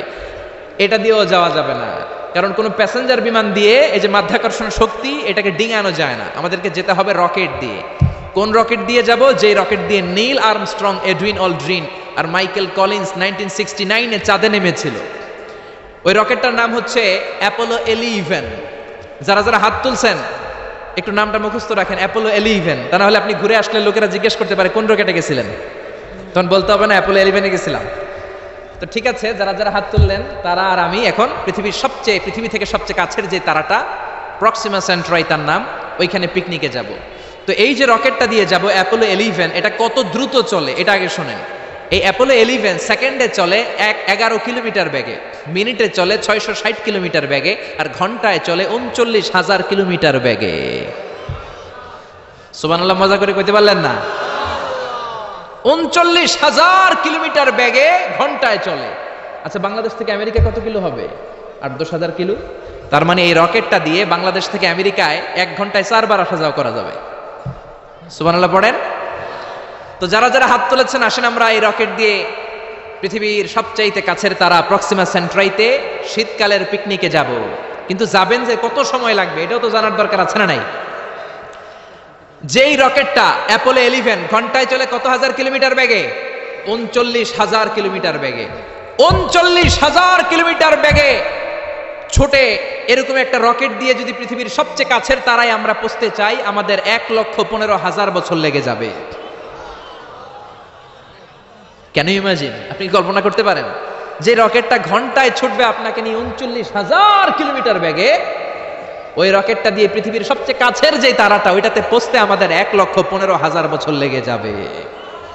তার মানে আল্লাহ যদি বলে যা আজহারি কি আর করবি, তোর যখন এত শখ হয়েছে, যারা যারা হাত তুলছে তোরে আর ওদেরকে আমি 1,15,000 বছর হায়াত দিয়ে দিলাম। তা আমরা যদি যাইতে শুরু করি, বাকি যারা হাত তোলা নাই এরা মরে ভূত হয়ে যাবে। শুধু এরা না, এদের নাতিপুতিও মরে শেষ, আমাদের নাতিপুতিও শেষ। সবাই মরতে মরতে মরতে মরতে 6,000 প্রজন্ম, 6,000 জেনারেশন যখন মরে ভূত হয়ে যাবে, তখন আমাদের ওই তারার মধ্যে নামার সময় হবে। সুবহানাল্লাহ কইবেন না? গ্রিক সভ্যতার সময়কালে গ্রিকদের একটা সভ্যতা আছে, নাম শুনছেন না? গ্রিক সভ্যতা, মিশরীয় সভ্যতা, মেসোপটেমিয়াম সভ্যতা, ইনকা সভ্যতা, মহেঞ্জোদারো সভ্যতা, চিচেন এৎজা সভ্যতা। তো এই যে গ্রিক সভ্যতার সময়কালে কেউ যদি এই প্রক্সিমা সেন্ট্রাইতে এই রকেটটা দিয়ে যাওয়া শুরু করতো, তাহলে 2018 সালে তাদের পুরো সফরের মাত্র 4% কমপ্লিট হতো। 96% ট্যুর তখনও বাকি থেকে যেত। চিল্লায় পড়েন আল্লাহু আকবার। ওই আল্লাহ ডেকে বললেন, গোলাম ওয়ালাকাদ যায়্যানাস সামাআদ দুনিয়া বিমাসাবিহা ওয়া জাআলনাহা রুজুমান লিশ-শায়াতিন। এরকম বিশাল বিশাল তারকারাজি দিয়ে, তারা দিয়ে প্রথম আকাশটাকে আমি আল্লাহ সুশোভিত করে দিয়েছি। পড়েন সুবহানাল্লাহ। তো এরকম তারা কি মহাশূন্যে শুধু একটা আছে? কত হাজার আছে কেউ জানে না। চিল্লায় বলেন ঠিক কিনা? সূরাতুল মুলক অনেক লম্বা, তো আমি হাইলাইটেড জায়গাগুলো নিয়ে আপনাদের সাথে কথা বলি। এরপরে রব্বুল আলামিন প্রথম রুকুর শেষের দিকে বললেন, ওয়া আসিররু কাওলাকুম আও ইজহারু বিহি ইন্নাহু আলিমুম বিযাতিস সুদূর। ও গোলাম, তোমরা আস্তে কোনো কথা বলো, প্রকাশ্যে বলো কিংবা গোপনে বলো, কেউ শোনে না, শোনে কে? চিল্লায় বলেন, কেউ যেটা দেখে না দেখে কে? কেউ যেটা শোনে না শোনে কে? দুনিয়ার সবার চোখ আপনি ফাঁকি দিতে পারবেন, আমার আল্লাহর চোখ ফাঁকি দেয়া যাবে নাকি? আচ্ছা বলেন তো, পুলিশের চোখ ফাঁকি দেয়া যায় কি যায় না? র্যাবের চোখ, বিমানবন্দরে কাস্টমস অফিসারের চোখ, দুর্নীতি দমন কমিশনের অফিসারের চোখ, পরীক্ষার হলে ম্যাজিস্ট্রেটের চোখ, কিন্তু আমার আল্লাহর চোখ ফাঁকি দেয়া যায়? আপনি রাত্রিবেলা দরজা বন্ধ করে জানলা আটকে দিয়ে বাতি বন্ধ করে পাপ করেছেন, অন্যায় করেছেন, কেউ দেখে নাই, দেখেছে কে? এরপরে আল্লাহ বললেন, আওয়ালাম ইয়ারাউ ইলা তাইরি ফাওকাহুম সাফাতিন ওয়া ইয়াকবিদনা মা ইউমসিকুহুন্না ইল্লার রহমান ইন্নাহু বিকুল্লি শাইইন বাসীর। আল্লাহ ডেকে বললেন, গোলাম ওরা কি পাখির দিকে তাকায় না? আওয়ালাম ইয়ারাউ ইলা তাইর, ওরা কি পাখির দিকে নজর করে না? ফাওকাহুম সাফাতিন ওয়া ইয়াকবিদ, যেই পাখিগুলো ওদের মাথার উপর দিয়ে উড়ে বেড়ায়, যেই পাখিগুলো ওদের মাথার উপরে ডানাগুলো মেলে দেয়, আবার ডানাগুলো ঝাপটে জমিনের মধ্যে নেমে আসে, ওরা কি পাখির দিকে তাকায় না? কেউ যদি পাখি নিয়ে গবেষণা করে সে নাস্তিক হতে পারে। আপনি যদি পাখি নিয়ে রিসার্চ করেন আপনি নাস্তিক হতে পারবেন না। এজন্য আল্লাহ তাআলা পবিত্র আল কোরআন আল কারীমের অনেক জায়গায় পাখির কথা বললেন, পাখি দিয়ে আল্লাহ দৃষ্টান্ত দিলেন। সুলাইমান আলাইহিস সালামকে আল্লাহ তাআলা একটা স্পেশাল পাখি দিলেন, ওটার নাম হচ্ছে হুদহুদ। 1000 মিটার উপর থেকেও তার এই পাখির চোখে মেগাপিক্সেল এত বেশি ছিল, জমিনের দিকে নজর করেই জমিনের কত ফুট নিচে মিষ্টি পানি আছে এই পানির সন্ধান সে সুলাইমান নবীকে দিয়ে দিত। সুবহানাল্লাহ পড়েন। কত কিসিমের, কত ধরনের, কত রং বেরঙের পাখি যে আল্লাহ পৃথিবীতে বানিয়েছেন তার কোনো ইয়ত্তা নেই। হামিংবার্ড নামে একটা পাখি আছে, নর্থ আমেরিকাতে পাওয়া যায়, পৃথিবীর সবচেয়ে ছোট্ট সাইজের পাখি। এটা যখন প্রাপ্ত বয়সে পৌঁছে এই পাখিটার সাইজ হয় মাত্র 3 ইঞ্চি। কয় ইঞ্চি? পৃথিবীর সব পাখি সামনের দিকে উড়ে, আর এই হামিংবার্ড সামনেও যেমনি উড়ে পিছনের দিকে উঠতে পারে। সুবহানাল্লাহ কইলেন না? এই পাখিটা প্রতি সেকেন্ডে তার পাখা ঝাপটায় 80 বার। কয়বার? আমি আপনি আমাদের হাতগুলো 1 সেকেন্ডে ঝাপটাতে পারবো কয়বার? 4 বার, সবচেয়ে বেশি হলে 5 বার। আর এই পাখিটা প্রতি সেকেন্ডে তার ডানা ঝাপটায় 80 বার। চিল্লায় এখন সুবহানাল্লাহ। আলপিন সুইফট নামে একটা পাখি আছে, সাউথ ইউরোপের আল্পস পর্বতমালার পাশে এই পাখিগুলো পাওয়া যায়। গোটা বিশ্বে এটাকে সুইফট বার্ড বলে, সুইফট বার্ড। এই সুইফট বার্ড একবার শূন্যে উড়াল দেওয়া শুরু করলে 8 মাস উড়ন্ত অবস্থায় থাকতে পারে। আবার কোনো প্রয়োজনে পৃথিবীতে নেমে আসে, আবার উড়াল দিলে আবার 8 মাস, আবার নেমে আসে, আবার উড়াল দিলে আবার 8 মাস। সুবহানাল্লাহ পড়েন। হোমা বার্ড নামে একটা পাখি আছে, যে পাখিটা উড়ন্ত অবস্থায় ডিম পেড়ে দেয়, আর ওই ডিম জমিনে পড়ার আগেই উড়ন্ত অবস্থায় শূন্যে থাকতে ওই ডিম ফুটে বাচ্চা বেরোয়, ওই বাচ্চাও আবার শূন্যে উঠতে শুরু করে দেয়। এজন্য রাব্বুল আলামিন বলেন, আওয়ালাম ইয়ারাউ ইলা তাইরি ফাওকাহুম সাফাতিন ওয়া ইয়াকবিদ মা ইউমসিকুহুন্না ইল্লার রাহমান ইন্নাহু বিকুল্লি শাইইন বাসীর। নাস্তিকগুলো কি পাখির দিকে নজর করে তাকায় না? কেমন করে তাদের উপর দিয়ে পাখাগুলো মেলে দিয়ে তারা উড়ে বেড়ায়। সাফাতিন ওয়া ইয়াকবিদনা, পাখাগুলো ডানাগুলো মেলে দেয়, আবার ডানা ঝাপটায়। এই পাখিগুলোকে শূন্যে কেউ ধরে রাখে নাই, ধরে রেখেছে একজন, তিনি হলেন আমার আল্লাহ। তিনি কে? এই যে পাখিগুলো শূন্যে উড়ন্ত অবস্থায় থাকতে পারে, ওদেরকে শূন্যে উড়ন্ত অবস্থায় রাখলো কে? জোরে বলেন কে? ছোট্ট হাঁসের বাচ্চা পৃথিবীতে আসার সাথে সাথেই কেমন করে পানিতে সাঁতার কাটে। কে এই হাঁসের বাচ্চারা শিখালো যে তোর ডানা ঝাপটাতে হবে, পা নাড়াতে হবে? শিখালো কে? গাভীর পেট থেকে বাছুর বের হয়েই গাভীর ওলানের মধ্যে ঢু মারে। কে ওরে শিখালো ওই জায়গায় ঢু দে, ওইখানে ঢু মারলেই তোর রিজিক বেরোবে? কে শিখালো? সুবহানাল্লাহ কইতে মন চায় না? এজন্য আল্লাহ বললেন, ওরা কি পাখির দিকে তাকায় না? পাখির দিকে তাকালে তো পৃথিবীর কোনো মানুষ নাস্তিক থাকতে পারে না। পাখিকে আরবিতে কি বলে বলেন তো দেখি? হ্যাঁ, কি? তয়ের। হ্যাঁ, তয়ের। আর বিমানকে আরবিতে কি বলে কে জানেন? তয়ের, তয়রান, তয়ের একই জিনিস। বিমান আরবিও যা, পাখি আরবিও তা। Birds and aeroplane maintain the same flying mechanism while flying. পাখি আর বিমান যখন আকাশে উড়ে একই সিস্টেমে উড়ে। এজন্য এই পাখির উপর রিসার্চ করে বিমান আবিষ্কার হয়েছে। সুবহানাল্লাহ পড়েন। কিন্তু আফসোসের বিষয় হচ্ছে আমরা বানাতে পারি নাই, এটা বানিয়েছে ইহুদিরা। উইলভার রাইট অরভিল রাইট দুই ভাই মিলে বিমান বানিয়েছে 1903 সালে। ইউনাইটেড স্টেটস অফ আমেরিকার নাগরিক এই দুই ভাই মিলে তারা বিমান বানিয়ে ফেললো। আমরা বানাতে পারি নাই। আমরা আছি মদ আর নারী নিয়ে, আমরা আছি হিন্দি সিনেমা নিয়ে, আমরা আছি মারামারি নিয়ে, আমরা আছি কাফের ফতুয়া দেয়া নিয়ে, আমরা আছি তর্কাতর্কি নিয়ে, জি বাংলা নিয়ে, স্টার জলসা নিয়ে, কিরণমালা নিয়ে। চিল্লায় বলেন ঠিক কিনা? স্টার জলসা হায়ারে জিহি বাংলা, নষ্ট করলো হই আমার সোনার বাংলা। স্টার জলসা হায়ারে জিহি বাংলা, নষ্ট করলো হই আমার সোনার বাংলা। ঠিক কিনা? কেমন করে পরকিয়া করতে হবে, শাশুড়ি বউয়ের মধ্যে কেমন করে কুটনামি লাগাতে হবে, এগুলো ট্রেনিং জি বাংলা, স্টার জলসা, হিন্দি সিনেমার ভেতরে আছে না নাই? আমরা এগুলো নিয়ে ব্যস্ত, কাফের ফতুয়া দিয়ে নিয়ে ব্যস্ত। কথায় কথায় আমাদের মুখ দিয়ে বেরোয় তুই কাফের, তুই 3 কারণে কাফের, তুই 5 কারণে কাফের, তুই 6 কারণে কাফের। এই কাফের মরলে এই কাফেরকে যেখানে কবর দেয়া হবে ওই কবরের উপর যে ঘাস উঠবে, ওই ঘাস যে গাভী খাবে, ওই গাভীর দুধ যে খাবে ওইটাও কাফের। এরকম ফতোয়া আছে না নাই? তো আমরা এই ফতোয়াবাজি নিয়ে ব্যস্ত। উইলভার রাইট আর অরভিল রাইট কোরআনের এই আয়াতের উপর রিসার্চ করে, গবেষণা করে এরা দুইজন বিমান বানিয়ে ফেললেন। এই দুই ভাই পাহাড়ের মধ্যে শুয়ে কত পাখি যে দেখেছে, কত পাখির ছবি যে এঁকেছে, কত পাখির মোশন এন্ড মুভমেন্ট নিয়ে তারা গবেষণা করেছে। করতে করতে করতে এই দুই ভাই বিমান বানিয়ে ফেলেছে। তবে এখনকার মতো এত উন্নত বিমান নয়, ছোট্টখাট্ট বিমান, একটু উড়ে আবার ধপাস করে জমিনে পড়ে, একটু উড়ে আবার ধপাস করে জমিনে পড়ে। সর্বপ্রথম ফ্রান্সের এক শহর থেকে আরেক শহরে পৃথিবীর প্রথম প্যাসেঞ্জার বিমান এক শহর থেকে আরেক শহরে ল্যান্ড করেছে। এই তো মানুষের স্বপ্ন, বাস্তবায়িত হয়ে গিয়েছে। এতদিন মানুষ শুধু দেখতো হায় রে পাখি উড়ে, আমরা উঠতে পারি না। এখন পাখির চেয়েও আরো দ্রুত বেগে আমরা উড়ি, ঠিক কিনা? এই যে আপনারা হজে যান, কিভাবে যান? প্লেনে যান। প্লেনে যান তো বুঝলাম, উড়ে উড়ে যান না? পাখি আর কত দ্রুত উড়ে, পাখির চেয়েও দ্রুত বেগে আমরা উঠতে পারি, চিল্লায় বলেন ঠিক কিনা? এই বিমান আবিষ্কার হওয়ার আগ পর্যন্ত পৃথিবীর সব দেশের ছিল শুধু সেনাবাহিনী আর নৌবাহিনী। বিমান আবিষ্কারের পর শুরু হয়ে গেল বিমান বাহিনী। এখন সব স্বাধীন দেশের বিমান বাহিনী আছে না নাই?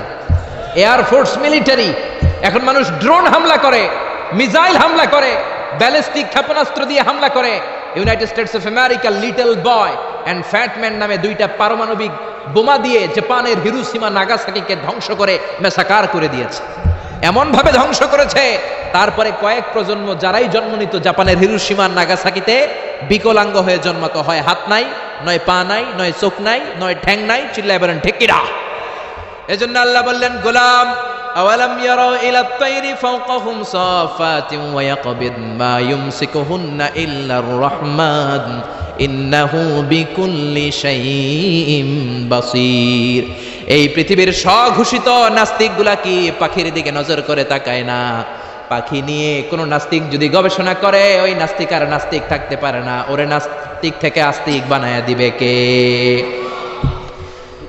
এরপর আল্লাহ বললেন, আম্মান হাযাল্লাযী ইয়ারযুকুকুম ইন আমসাকা রিজকাহু বাল্লাজ্জু ফী উতুওয়িন ওয়া নুফুর। আল্লাহ বললেন, ও গোলাম, আমি আল্লাহ রিজিক দেই। আমি আল্লাহ যদি তোদের রিজিক বন্ধ করে দেই, কে আছে তোদের রিজিক দিতে পারে? রিজিক দেওয়ার মালিক কে? পৃথিবীতে যত খাবার আছে সব খাবারগুলো যদি নষ্ট হয়ে যায়, আমাদেরকে খাবার দিবে কে? ঘুম থেকে উঠে দেখলেন কোথাও কোনো খাবার নাই, বাজারে ফলমূল নাই, বিস্কুট নাই, আলু নাই, সিঙ্গারা নাই, কিচ্ছু নাই, ক্ষেতের মধ্যে কোনো ফসল নাই, গাছের মধ্যে ফুল ফল কিচ্ছু নাই। এরকম যখন অবস্থা হয়ে যাবে, আল্লাহ যদি রিজিকগুলো দেয়া বন্ধ করে দেয়, আপনাদেরকে রিজিক দিবে কে? খাদ্য দিবে কে?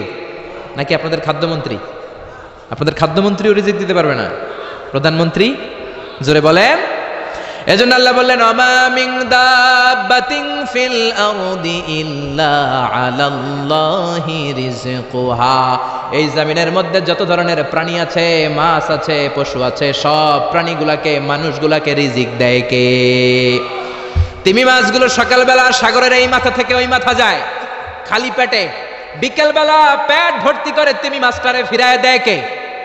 বাবুই পাখি সকালবেলা বাসা থেকে খালি পেটে বের হয়ে যায়, বাবুই পাখির পেট ভর্তি করে বিকেল বেলায় বাসায় ফিরিয়ে দেয় কে? রিকশাওয়ালা সকালবেলা আল্লাহর নাম নিয়ে খালি পকেটে রিকশা নিয়ে বের হয়ে যায়, বিকেল বেলা রিকশাওয়ালার পকেট ভর্তি করে রিকশাওয়ালাকে বাড়িতে ফিরায় দেয় কে?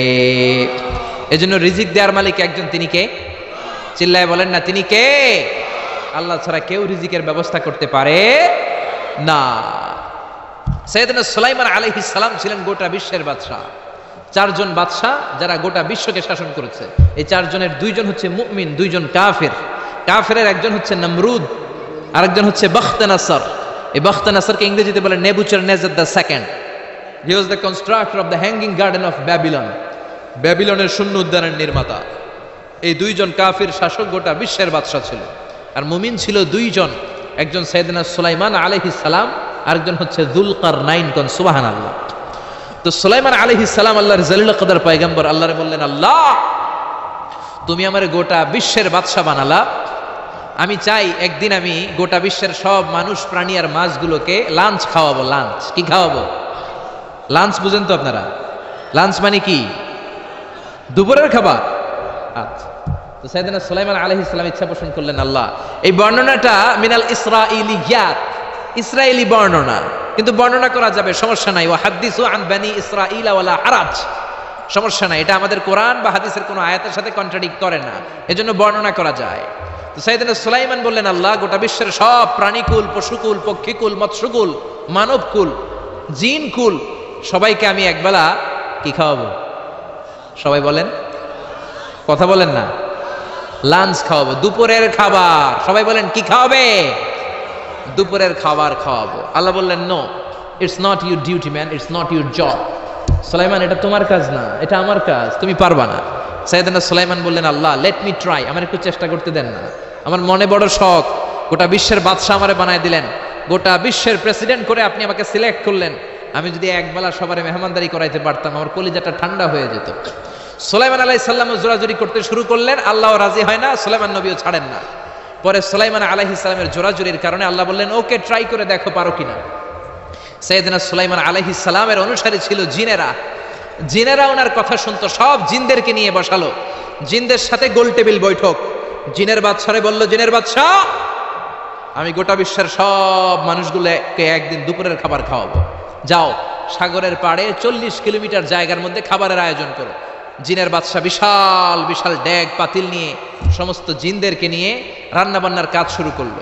আফ্রিকার জঙ্গল থেকে আস্তে আস্তে গরুগুলোকে এনে ফ্রাই করতে আরম্ভ করলো, হরিণগুলোকে রোস্ট করতে আরম্ভ করলো, সাগরের তিমি মাছগুলোকে ভুনা করতে শুরু করলো, আকাশের বড় বড় পাখিগুলোকে রোস্ট করতে শুরু করলো। 40 কিলোমিটার ব্যাপী জায়গা নিয়ে খাবার তৈরি করা হচ্ছে, কারণ সাইয়েদনা সুলাইমান আলাইহিস সালাম গোটা বিশ্বের মানুষকে, গোটা বিশ্বের প্রাণীগুলোকে একদিন দুপুরের খাবার খাওয়াবে।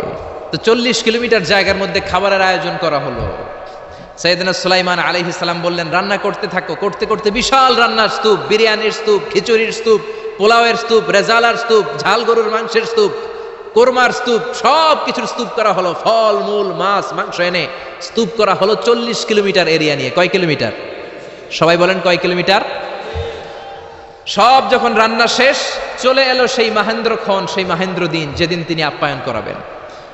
সাইয়েদনা সুলাইমান আলাইহিস সালাম উদ্বোধনী ভাষণ দিবেন, মানে উদ্বোধন করবেন। খাবার উদ্বোধন করা লাগবে না, তো গোটা বিশ্বের মানুষ খাবে, মহাবিশ্বের সব প্রাণী খাবে। উনি উদ্বোধনী বাক্যে বললেন, আমি বেশি কিছু বলতে চাই না। মাছেরা লাইন ধরবে সাগরের এদিক দিয়ে, পাখিরা লাইন ধরবে ডান দিক দিয়ে, মানুষ লাইন ধরবে বাম দিক দিয়ে, জিনেরা লাইন ধরবে সামনে দিয়ে, আর বনের পশুরা লাইন ধরবে জঙ্গলের এদিক দিয়ে। লাইনে লাইনে আসো, তোমাদেরকে খাবার দেয়া হবে সকাল থেকে সন্ধ্যা পর্যন্ত, যার যত মনে চায় পেট ভর্তি খাবার দেয়া হবে। ইন দ্য মিন টাইম সাগরের ভেতর থেকে এক বিশাল আকৃতির তিমি মাছ হা করে ডেকে বলল, সুলাইমান, আমি লাইন টাইন মানি না। কি মানি না? তুমি তোমার উদ্বোধনী বক্তব্যে বলেছো লাইন ধরে খাবার নিতে হবে, আমি লাইন টাইন মানি না।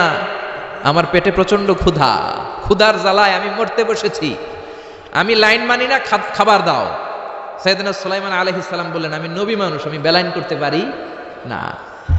সাইয়েদনা সুলাইমান বললেন, আমি লাইন ছাড়া খাবার দিতে পারি না। তিমি মাছ বলে, আমি লাইন মানি না, আমার পেটের ভেতরে এত ক্ষুধা, ক্ষুধার জ্বালায় আমি মরে যাচ্ছি।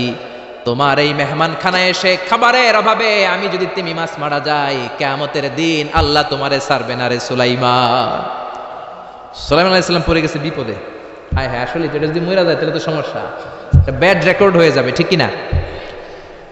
তো উনিও লাইন মেনটেন করতে বলতেছেন, তিমি মাছও লাইন মানবে না, বেলাইন। কিছু লোক আছে এরকম, পুলিশ দাঁড়ায় আছে, র্যাব দাঁড়ায় আছে, ওর মধ্যে বেলাইন করে ফেলায়, আছে না নাই? তিমি মাছ বলে, আমি লাইন টাইন মানি না। তো সুলাইমান আলাইহিস সালাম বললেন, ঠিক আছে, সবার জন্য লাইন, শুধু এইটার জন্য বেলাইন। উনি ঘোষণা দিলেন, যাও এটারে খাবার দাও।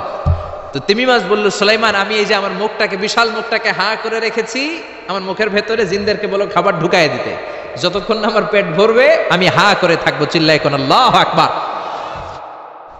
সাইয়েদনা সুলাইমান আলাইহিস সালাম ভাবলেন, বিশাল একটা আস্ত গরুর রোস্ট যদি ঢুকায় দেয় তাইলেই তো শেষ, কেল্লা ফতে, ঠিক কিনা? সাইয়েদনা সুলাইমান বললেন, যাও আফ্রিকার জঙ্গলের যে গরুগুলো রোস্ট করেছো, একটা রোস্ট এই তিমি মাছের পেটের ভেতরে ঢুকিয়ে দাও। জিনের বাদশা যে রোস্ট ঢুকায় দিচ্ছে, ওইটা হা করেই আছে। সাইয়েদনা সুলাইমান বললেন, কয়েকটা খাসি মেরে দাও। খাসি মেরে দেওয়া হলো, এটা হা করে আছে। কয়েক বস্তা বিরিয়ানি মেরে দাও, মেরে দেওয়া হলো। বললো আরো 10টা গরু ঢুকায় দাও, হা করে আছে। আরো 50টা খাসি ঢুকায় দাও, হা করে আছে। আরো কয়েক হাজার তিমি মাছ রোস্ট করে ঢুকায় দাও, ঢুকায় দিতেছে। খাবার যত আছে দিতে শুরু করলো। ইন দ্য মিন টাইম 1 কিলোমিটারের খাবার শেষ। সুবহানাল্লাহ কইবেন না? তিমি মাছ বিশাল বড় হা করে বসে আছে সাগরে। জিনের বাদশা খাবার দিতে লাগলো। 1 কিলোমিটার শেষ, 5 কিলোমিটার শেষ, 10 কিলোমিটার শেষ, 20 কিলোমিটার শেষ, 30 কিলোমিটার শেষ, 40 কিলোমিটার শেষ। এখনো তিমি মাছের মুখ হা করা আছে না নাই? সাইয়েদনা সুলাইমান সিজদায় পড়ে গেলেন, আল্লাহর ডেকে বললেন, মাবুদ রে, আমি বুঝতে পারি না আসলে রিজিক দেওয়ার মালিক আমরা না, গোটা বিশ্বের সবাইকে খাওয়ানোর ক্ষমতা আমার নাই, রিজিকের মালিক একজন, তিনি কে? তিমি মাছ ডেকে বলে, ও সুলাইমান, প্রতিদিন রব্বুল আলামিন 3 লোকমা খাবার আমারে খাওয়ায়, 3 লোকমা খাবার সাগর থেকে আমাকে সংগ্রহ করে দেয়। তুমি যে 40 কিলোমিটারের সব খাবারগুলো আমার পেটের ভেতরে ঢুকিয়ে দিয়েছো সুলাইমান, আল্লাহর 3 লোকমা খাবারের 1 লোকমার সমানও হয় নাই। আরো আস্তে কোন সুবহানাল্লাহ। এজন্য রিজিক দিতে পারে একজন, তিনি কে? আরো জোরে বলেন কে? এই সূরাটা আল্লাহ শেষ করলেন কি বলে? কুল আরাআইতুম ইন আসবাহা মাউকুম গাওরান ফামান ইয়াতিকুম বিমাইম মাইন। বলো দেখি সবে, শুকাইয়া যদি যায় এই পৃথিবীর পানি, তাহলে হেথায় তটনির ধারা কে দিবে সবারে আনি? চিল্লায় পড়েন আল্লাহু আকবার। একদিন ঘুম থেকে উঠে যদি দেখেন টিউবওয়েল চাপছেন, পানি নাই, নদীর মধ্যে পানি নাই, ট্যাপ ছেড়ে দিলেন, ট্যাপ থেকে কোনো পানি নাই, আপনারে পানির ব্যবস্থা করে দিবে কে? কেউ করে দিতে পারবে আল্লাহ ছাড়া? একটু কল্পনা করেন না, আগামীকালের সকালটা, ঘুম থেকে উঠলেন, মুখ ধুবেন, টয়লেট করবেন, ফ্রেশ হবেন, ট্যাপে পানি নাই, টিউবওয়েলে পানি নাই, বাজারে মিনারেল ওয়াটারও নাই, কোথাও পানি নাই, কি করবেন? পানি দেওয়ার মতো কেউ আছে? জোরে বলেন। এজন্য পানির মালিক কে? জোরে বলেন। এই পানি দিয়ে আল্লাহ আবার শাস্তিও দেয়। পানির অপর নাম যেমনি জীবন, আবার পানির অপর নাম হচ্ছে মরণ। চিল্লায় বলেন ঠিক কিনা? সাইয়েদনা নূহ আলাইহিস সালামের উম্মতকে এই পানি দিয়ে, প্লাবন দিয়ে আল্লাহ শেষ করে দিয়েছেন। চিল্লায় বলেন ঠিক কিনা? এজন্য পানির মালিক আল্লাহ। পানি চাইতে হবে শুধুমাত্র কেবলমাত্র একজনের কাছে, তিনি কে? নাকি বৈশাখীর কাছে চাবেন? নাকি ইন্দ্রদেবের কাছে চাবেন? হিন্দুরা পানি চায় ইন্দ্রদেবের কাছে। কার কাছে? আর আমরা চাই বৈশাখীর কাছে। বৈশাখী মেঘের কাছে জল চেয়ে তুমি কাঁদবে, আমি চাই না, তুমি কাঁদবে, আমি চাই না। এরকম আছে না নাই? বৈশাখী তোমারে পানি দিতে পারে না, ইন্দ্রদেব পানি দিতে পারে না, কোন সরকার বাহাদুর পানি দিতে পারে না। পানি দিতে পারে একজন, তিনি কে? আল্লাহ মেঘ দে পানি দে, ছায়া দে রে তুই, আল্লাহ মেঘ দে। পড়েন পড়েন, আল্লাহ মেঘ দে পানি দে, ছায়া দে রে তুই, আল্লাহ মেঘ দে। পানি দেওয়ার মালিক হচ্ছে একজন, তিনি কে? কেউ যেটা পারে না পারে কে? কেউ যেটা দেয় না দেয় কে? এই পানি থেকে আল্লাহ মহাবিশ্বের সব সৃষ্টি করলেন। ওয়াজআলনা মিনাল মাই কুল্লা শাইইন হাইজ আফালা ইউমিনুন। আমি পানি থেকে তোমাদের সবাইকে বানালাম, তারপরেও কি ওরা ঈমান আনবে না? ১৫০০ বছর আগে আল্লাহ কোরআনে বললেন, আমি পৃথিবীর সব প্রাণগুলোকে বানিয়েছি পানি থেকে। কোত্থেকে? জোরে বলেন। বিজ্ঞানীরা এখন স্বীকার করছে যে পৃথিবীর সর্বপ্রথম প্রাণ পানি থেকে এসেছে। চাঁদে পানি নাই, তাই প্রাণও নাই। মঙ্গলে পানি নাই, তাই প্রাণও নাই। জুপিটারে পানি নাই, তাই প্রাণও নাই। কোন গ্রহে একটা ফোঁটাও পানি নাই, তাই প্রাণও নাই। পৃথিবীতে পানি আছে, তাই পৃথিবীর মধ্যে প্রাণ দিয়ে পৃথিবীটাকে চমৎকার করে তৈরি করে দিয়েছে কে? বিজ্ঞানীরা বলে পৃথিবীর সর্বপ্রথম যে প্রাণকণা আবিষ্কার হয়েছে, এটার নাম হচ্ছে অ্যামিবা। কি নাম? তারা বলে এটা পানি থেকে এসেছে। It's a very small unicellular organism in the world. পৃথিবীর সবচেয়ে ছোট এককোষী জীবকণা হচ্ছে অ্যামিবা। তারা বলে এই অ্যামিবা পানি থেকে এসেছে। তারপরে এসেছে জুপ্লাঙ্কটন, ফাইটোপ্লাঙ্কটন, ব্যাকটেরিও প্লাঙ্কটন, হোলো প্লাঙ্কটন। এইভাবে যত প্রাণের যত স্পিসিস আছে, প্রজাতিগুলো ডেভেলপ করেছে, সবগুলোকে পানি থেকে তৈরি করলো কে? আবার আল্লাহ ডেকে বললেন, গোলাম পানিকে আমি দুই কিসিমের করলাম। কোথাও আমি দিয়ে দিলাম লোনা পানি, আবার কোথাও বইয়ে দিলাম মিঠা পানি। আছে না নাই? সাগরের মধ্যেও দুই ধরনের পানি, কালো পানি, নীল পানি একই সাগরের মধ্যে বয়ে যায়, কিন্তু মাঝখানে অদৃশ্য ব্যারিকেড দিয়েছে কে? মারাজাল বাহরাইনি ইয়ালতাকিয়ানি বাইনাহুমা বারযাখুন লা ইয়াবগিয়ান ফাবিআইয়ি আলাই রাব্বিকুমা তুকাযযিবান। একই সাগরের মধ্যে লোনা পানি, মিঠা পানি একটার একটার সাথে মিশে না। এক জায়গায় নীল কালারের পানি, আরেক জায়গায় একটু কালচে রঙের পানি একসাথে আছে, কিন্তু একটার সাথে আরেকটা মিশে না। দেখেছেন? কেউ দেখেন নাই? বাংলাদেশে আছে, কিন্তু গোয়ালন্দের ফেরিঘাটে ওইদিকে আছে। আমি মিশরে দেখেছি নীল নদের পানির সাথে ভূমধ্য সাগর, মেডিটেরেনিয়ান সি, এই পানির কোনো মিল হয় না। একদিকে নীল নদের পানি, আরেকদিকে ওই সাগরের পানি, দুইটা একসাথে বয়ে যায়, কিন্তু একটার কালারের সাথে আরেকটার কালার মিক্স হয় না। চিল্লায় বলেন আল্লাহু আকবার। আবার আল্লাহ ডেকে বললেন, গোলাম মিঠা পানির নদী দিয়ে বিশ্বটারে আমি সিক্ত করেছি। বাংলাদেশের জেলায় জেলায়, থানায় থানায়, আনাচে কানাচে মিঠা পানির নদী আছে না নাই? কথা কন। এই নদীগুলো মিঠা পানির নদী না হয়ে যদি লোনা পানির নদী হতো, আমাদের গাছপালাগুলো বাঁচত নাকি?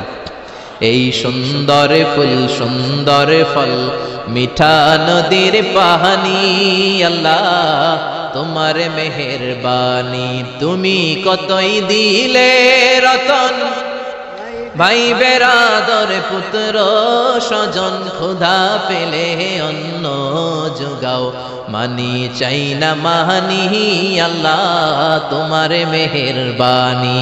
পড়েন আল্লাহু আকবার। এজন্য পানি দিতে পারে একজন, তিনি কে? আবার আল্লাহ ডেকে বললেন আন্না সাবাবনাল মাআ সাব্বা সুম্মা শাকাকনাল আরদা শাক্কা, যেখানে যতটুকু পানি দেয়া দরকার ততটুকু দিলাম। নারিকেল গাছের উপরে কাটলে কোনো পানি পড়ে না, কিন্তু খেজুর গাছের মাথায় যদি কেটে দেন শীতকালে মিষ্টি পানি আসে না নাই? একরকম না দেখতে? নারিকেল গাছ, খেজুর গাছ, রাস্তার এই পাশে নারিকেল গাছ, রাস্তার এই পারে খেজুর গাছ। খেজুর গাছ চিনেন তো? খেজুরের রস খান না আপনারা? নারিকেল গাছের মাথায় কেটে দিলে কোনো রস নাই, শুকনা। আর খেজুর গাছের মাথায় যদি আপনি কেটে দিয়ে একটা ঘটি দিয়ে দেন, সকালে মিষ্টি রসের ব্যবস্থা করে দেয় কে? আবার আখের ভিতরে মিষ্টি রস দিলেন, আখ। আখ বলেন নাকি গ্যান্ডারি বলেন? কুইশাল, হ্যাঁ কুইশাল আখ, গ্যান্ডারি যেটাই বলেন। এই গ্যান্ডারি দেখতে যেমন, বাঁশের চিকন কচি কঞ্চিগুলো একরকম, ঠিক কিনা? এই গ্যান্ডারি, এই ইক্ষু মিলে ঈশ্বর দিতে আছে বাংলাদেশ। ঈশ্বর দিতেও আমরা যাই মাহফিলের জন্য, ওখানে সুগার মিলে ঢুকালে এখান থেকে গ্যান্ডারিগুলোকে, ইক্ষুগুলোকে প্রসেস করে ওই দিক দিয়ে মিষ্টি পানি বের হয়। গরম হিট দিলে এটা শুকনো খসখসে সুগার হয়ে যায়। সুবহানাল্লাহ কইবেন না? একই রকম দেখতে বাঁশের কঞ্চি, গ্যান্ডারি দেখতে যেমন, ইক্ষু দেখতে যেমন, বাঁশের কঞ্চিও দেখতে তেমন। গ্যান্ডারিগুলো, ইক্ষুগুলো সুগার মিলে দিলে রস বের হয়। বাংলাদেশের সব বাঁশগুলো কেটে কেটে সুগার মিলে দিলে এক ফোঁটা রস বেরোবে নাকি? জোরে বলেন, বেরোবে? এজন্য আল্লাহ বললেন আন্না সাবাবনাল মাআ সাব্বা, যেখানে যতটুকু পানির দরকার ততটুকু দিলাম। ক্ষীরার ভেতরে যতটুকু পানি কমলার ভেতরে ততটুকু নাই, তরমুজের ভেতরে যতটুকু পানি আপেলের ভেতরে ততটুকু নাই, নারকেলের ভেতরে যতটুকু পানি ডাবের ভেতরে ততটুকু নাই। সুবহানাল্লাহ, চিল্লায় পড়েন সুবহানাল্লাহ। আবার পৃথিবীর সব পানিগুলো যদি টকবকে ফুটন্ত গরম হয়ে যেত, খেতাম কি? পান করার কোনো সুযোগ থাকতো না। জোরে কোন ঠিক কিনা? যদি দেখতেন যে পৃথিবীর সব জায়গার পানি ফুটন্ত গরম, এটা ঠান্ডা হয় না, আমরা খেতে পারতাম? কথা কন না? আপনারা যে পান করেন গরম পানি না ঠান্ডা পানি? দিও তৃষ্ণা পেলে ঠান্ডা পানি, ক্ষুধা পেলে লবণ ভাত আল্লাহ, এই গরিবের শোনো শোনো মুনাজাত আল্লাহ, এই গরিবের শোনো শোনো মুনাজাত আল্লাহ, এই গরিবের। পড়েন না আমিন? আরে জোরে পড়েন আমিন। এজন্য পানি দেওয়ার মালিক একজন, তিনি কে? রিজিক দেওয়ার মালিক একজন, তিনি কে? সকল ক্ষমতার মালিক একজন, তিনি কে? এজন্য চাইতে হবে কার কাছে? জিকির করবেন কার? সেজদা দিবেন কারে? আরো জোরে বলেন, কাকে?